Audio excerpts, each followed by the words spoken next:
Chaque jour, Charles et Carole vous présentent la leçon de l'école du sabbat.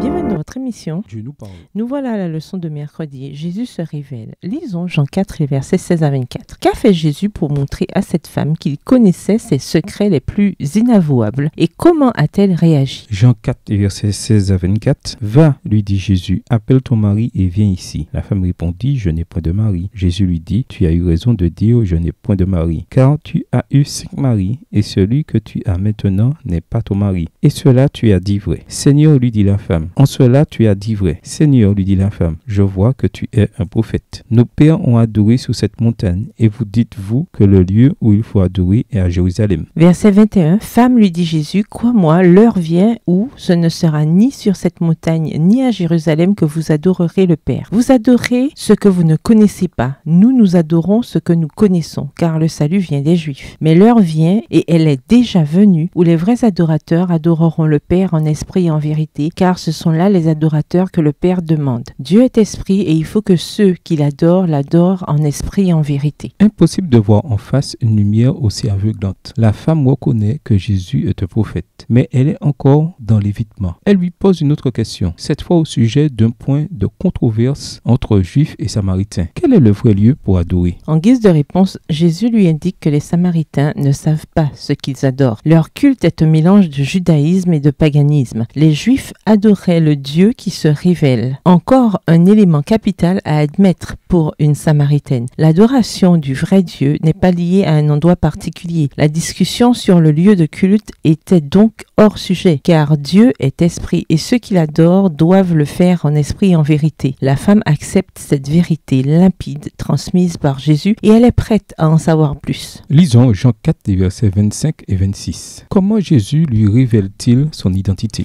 Jean 4, les versets 25 et 26. La femme lui dit, je sais que le Messie doit venir, celui qu'on appelle Christ. Quand il sera venu, il nous annoncera toutes choses. Jésus lui dit, je le suis, moi qui te parle. Dans les 4 évangiles, c'est le seul passage avant son procès où Jésus révèle clairement à quelqu'un qu'il est le Messie. Et ce n'est pas à une grande foule ou à un personnage important qu'il le dit, mais à une femme samaritaine, anonyme, seule, au puits de Jacob. Il s'intéresse à toute âme solitaire qui se sent seule et à l'écart. Et c'est ainsi que Jésus révèle qui il est à cette femme qui était non seulement d'une culture étrangère, mais dont la moralité n'était pas non plus les plus élevées. Après lui avoir révélé qu'il connaît ses secrets les plus honteux, il donne également à cette femme une grande raison de croire en lui. Pourquoi l'évangile doit-il abattre les murs que les humains dressent entre eux? Au revoir. Et à demain si Dieu veut.